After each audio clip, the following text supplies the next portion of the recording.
Deepwoken's Vow of Iron is only 9 days away, and there are a lot of mixed opinions involving the Vow of Iron. In today's video, I want to cover these opinions and some concerns so that hopefully the devs can take notes and try to account for the potential problems that Deepwoken's Vow of Iron may have, so we can get an ideal experience for Deepwoken with minimal changes needed in the future. Make sure to subscribe, since only about 20% of the people watching right now are actually subscribed. And now let's get straight into it. Alright, this script is kind of hard to read because I'm kind of reading with one eye right now.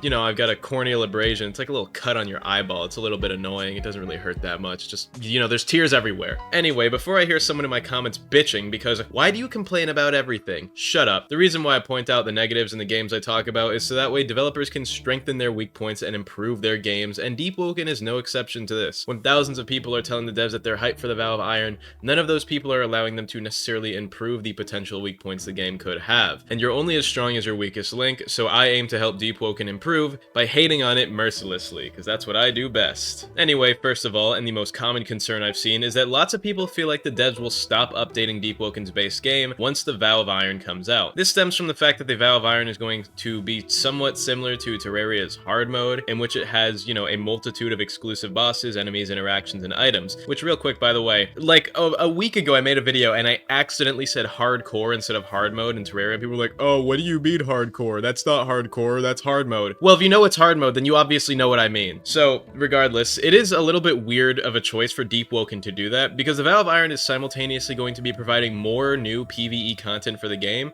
that is likely to be exclusive to the Vow of Iron, which is not a good choice because it kind of locks people out of the builds they play the game, you know, to make. Which, I get that you'll be able to transfer them, which I'll get into in a second, but even Terraria doesn't really do that, since it allows you to just put your characters into hard mode easily and effortlessly by just, you know, beating an easy boss. Which, by the way, the devs did that for Rogue Lineage with K and all that, but clearly it seems like they didn't learn too much from K. And I mean, the devs did say you'd be able to convert your slots to the Vow of Iron in the Direct, or the Verse 3 Direct, but if that's the case, then what's the point of forcing us to use your predetermined characters initially? Because everyone who plays it are either going to play exclusively on converted slots as soon as they can, or exclusively on the classes, and I get there's a choice there, but it feels like they kind of wanted to content lock people, which is the entire reason the Vow of Iron exists, and why it makes things harder in exchange for new content that's exclusive, like the new PvE bosses, like what could be a Lord of Region boss fight. But then they're like, yeah, you only got to use our specialized characters, which we made for a reason, which I'll get into later, because we think builds are too strong, but you could just bring your builds to the Vow of Iron. And it's like, okay, but what's the point in locking people out of them initially then? You're gonna let people bring their builds in, okay, then why would people ever use the builds with the specializations that you added into the game when you guys, the developers yourselves, have said that the Vow of Iron builds aren't going to be as good as actual Deepwoken builds?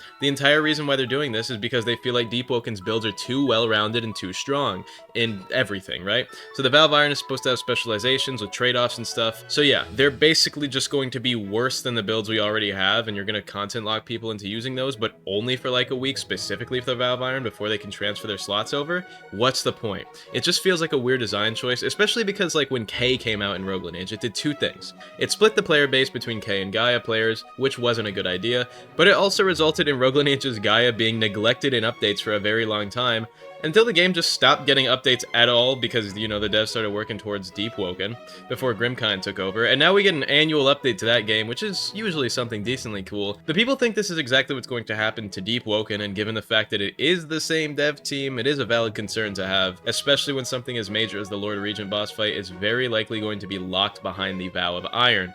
So it seems like they're doing all this to content lock stuff so the player base is forced to play into their ideal version of the game, which is literally the only reason why they would ever feel the necessity to lock major content involving lore within the Vow of Iron. But also, not only is it there for better PvE content, the PvP content is also going to be expanded upon, because while the Vow of Iron incentivizes PvE through the exclusive content, it incentivizes PvP through the new restrictions, which make you more rewarded for fighting players because you drop more items on death and you get more benefit in killing people, like it used to be during early Deepwoken. They're not bringing back luck, I don't think, but they are just giving you more of a reason to gank people because now people can actually drop their legendary items and stuff like that. And I mean, people are kind of worried about this because the entire point of like all the more recent changes they've been doing within the last few years to PvP were pretty much just to incentivize people to do less PvP, which is weird because it's such a PvP-oriented game when the PvE and PvP don't play at all seamlessly. So you got the people who like the PvE and the people who like the PvP,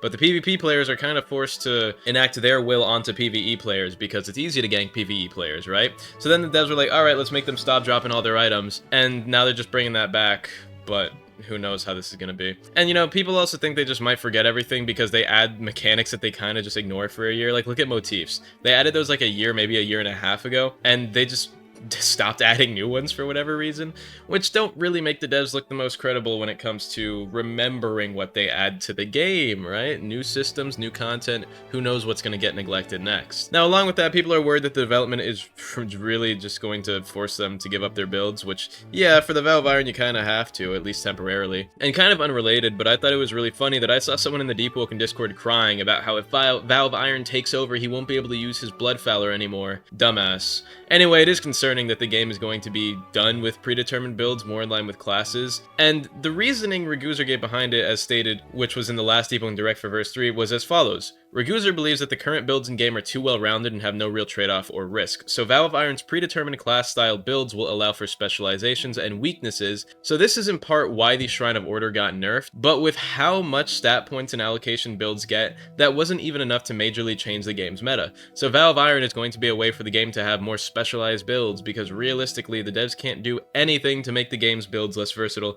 without completely reworking the stats and leveling systems. But as it is, it's concerning because people are already only interacting with like half the community on average, because there's PvP and PvE players.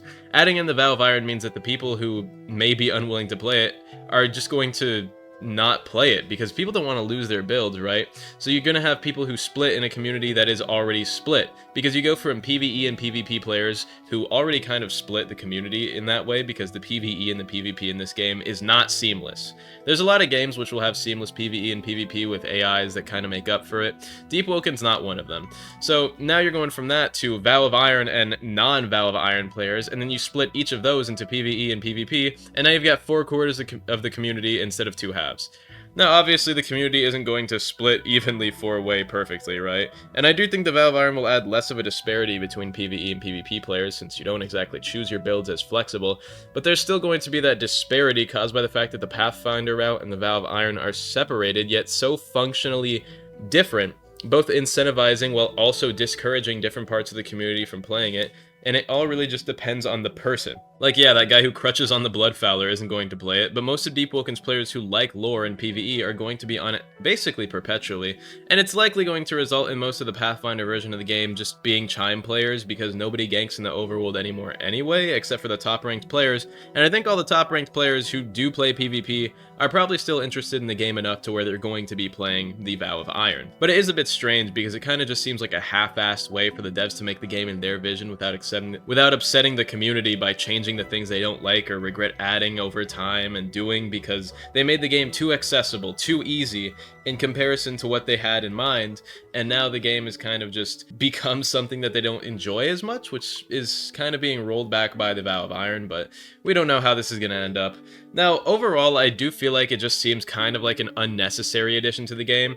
The devs could kind of just, you know, not content lock things and update the base game, but regardless, I hope it ends up well, and I will be playing it because, you know, I haven't played Deepwoken seriously in a while. The last time I played Deepwoken seriously was probably Layer 2, and then before that it was like the first 3 months of release, and I really don't play Deepwoken that much, mostly because I don't really have time. I do a lot of stuff on my own time, but when I do play Deepwoken, it's usually just like a few times every month or two, which I do for clips, but this is actually exciting me, so maybe we'll see what this is like, and hope it ends up well.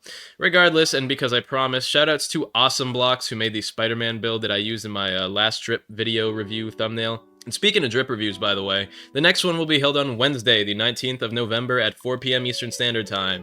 So submit down below, 1 build per person, 2 images max, or you won't be getting in. If you submit more than 1 build, I'm deleting everything, and by me, I mean my mods. Anyway, shoutouts to YouTube members of Tier 2 or higher: Green, Brick, Goobka, Highcard, Philip, Axelor, Fun Guns, Simply Mo, Elstern, Flying Noodle 559, Carlia, V Corey, and Drizzy Drake Fan. I love you all, have an amazing day, and goodbye.